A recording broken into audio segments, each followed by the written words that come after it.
Hi there, welcome back to the YouTube channel. I'm back again with yet another deck tech, and today's one is just a bonus video for Friday my time, maybe late Thursday wherever you are in the world, or early Saturday depending where you are. But this is one of the cards I've been waiting for Wizards to program in, well, Daybreak Games I should say, and I have to say thank you for Daybreak for carrying on doing the Commander backlog. I think it's good that they still do it. It's taking time, but they are getting there. Aside over, but this is one of the cards that I've been waiting for them to program in, and it is, of course, Galea, Kindler of Hope. One green, white, and blue for a 4/4 Elf Knight with Vigilance. And you may look at the top card of your library at any time, and you may cast aura and equipment spells from the top of your library. And when you cast an equipment spell this way, it gains, when this equipment enters the battlefield, attach it to target creature you control. Yeah, we've actually got a Bant commander for equipment decks at last. Now, we've seen green-white enchantment and equipment decks. We've seen some blue-white ones.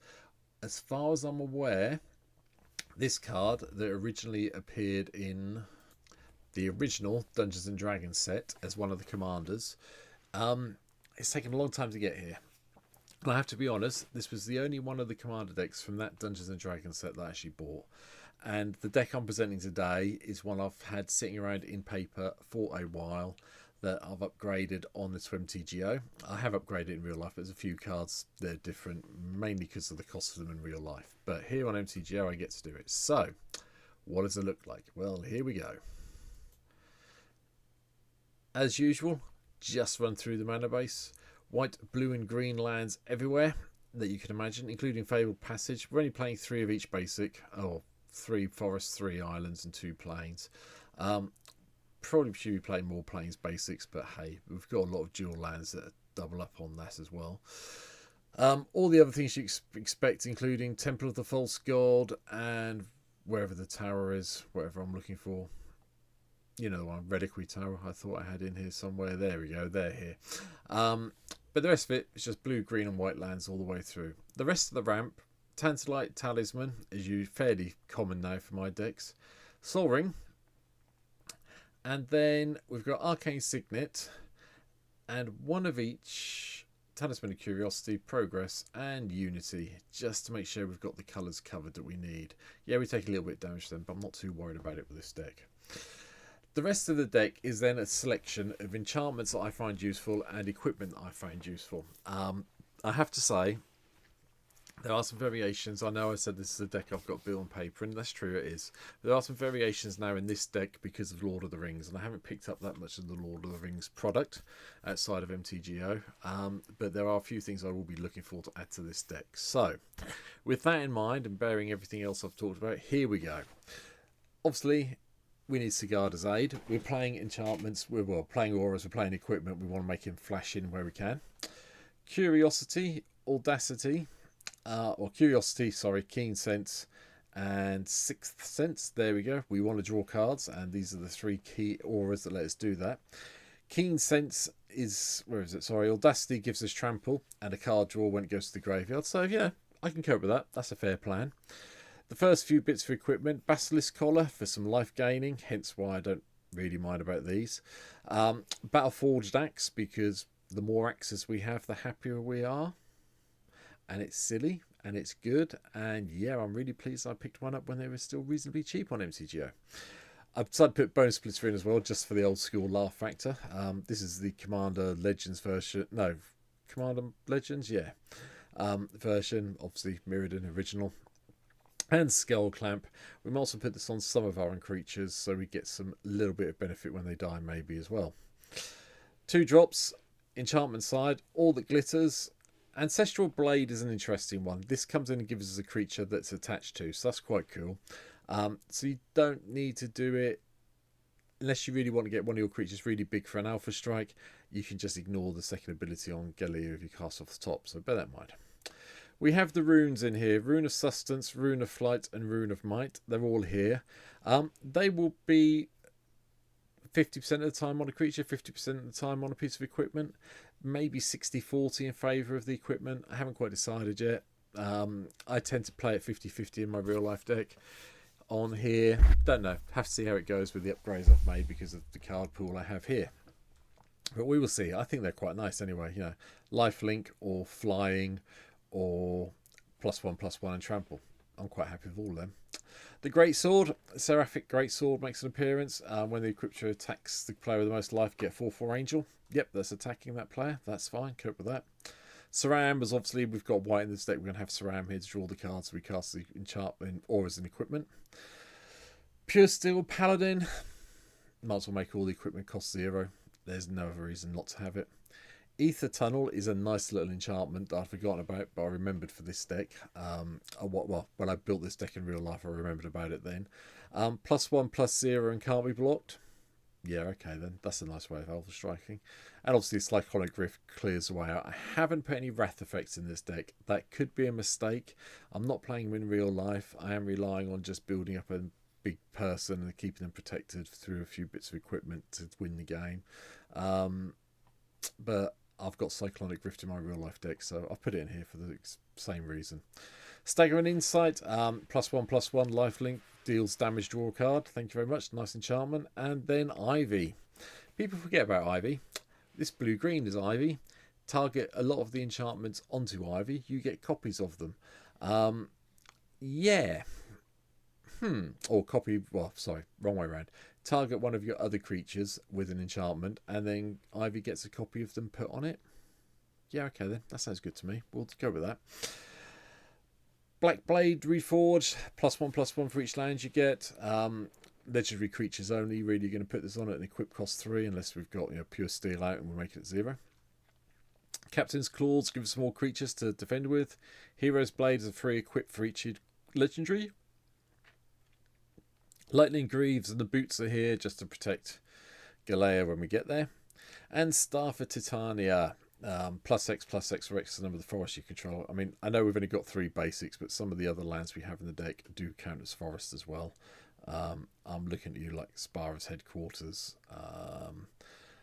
etc. So, yeah, we've got them here. So we get a little bit of a bounce.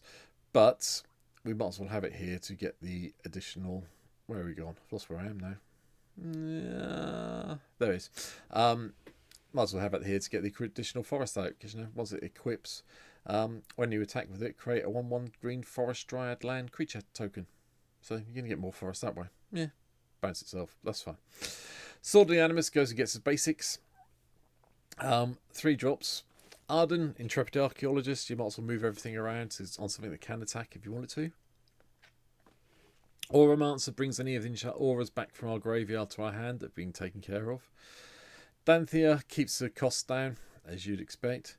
Heliod chucks around some +1/+1 counters as we gain life, because, at the end of the day, 2 mana to give something lifelink's not the worst plan in the world. The Pilgrim, we get to search an aura out of our library and put it in our hand, which is very useful with some of the ones we've got in the deck. Kadoma of the West Tree. All our creatures will be modified.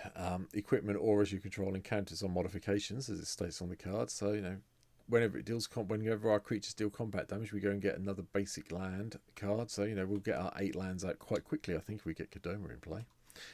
And Kozai, Penitent Warlord. Yeah, we should be able to get a counter on it. I think there are some ways of getting a counter on it, one of which is coming up in a second. So it's worth having it in. But at the end of the day, 0/5 is quite a big blocker for people to take care of. So happy with that. Armadillo Cloak, +2/+2, trample, and the ability to gain life equal to the damage you cause that isn't lifelink. So if you put a lifelink on it as well, it's double life gain for you. Danthea, new Benalia's Light comes in from the Aftermath set. Once during each of your turns, you may cast an aura equipment spell from your graveyard. Yeah, okay, cope with that. Vigilance, trample, or lifelink. Make it a big creature eventually and getting the stuff back to the graveyard. Unofficial Courage is the fixed version of Armadillo Cloak. It does exactly the same thing, +2/+2 and trample. The only difference is this is lifelink this time. However, if you put both on the same creature, you still get double your life. Broker's Ascendancy, a bit of a no-brainer anyway. And I think on any Bant deck, no matter how you're playing Bant, Broker's Ascendancy is a must in your deck at this stage. +1/+1 on all your creatures, and plus an extra loyalty counter on all your planeswalkers at the end of each turn. Yeah, okay, we'll go with that. Right, as you can expect, quite a lot of 3-drop colourless artifact. Start with Andril, the Flame of the West. Might as well make it legendary, get 2 of the tokens attacking, taps on attacking. Champion's Helm to make sure our legendary creatures get hexproof. Great target for Galea. Crown of Gondor, +1/+1 for each creature. If it's legendary and there's no monarch, you become the monarch. Lorathan Blade. Whenever equipped to creature attacks, it deals damage equal to its power to target creature defending player controls. Yep, cope with that plan, definitely. Loxodon Warhammer, one of the best bits of equipment from back in the day that I used to love playing with. +3/+0 trample and lifelink. Yeah, okay. Yep, like that plan. Good. Right, the few swords. I'm not playing 4. I mean, I have got the complete set of swords. You've seen them in other videos. If you haven't, go and look up Balan on my channel and look at that. All the swords are in there at the stage when I did that video. But I went with 4 specific ones on here. Feast and Famine, mainly so I can untap all my lands and cast more stuff if I need to.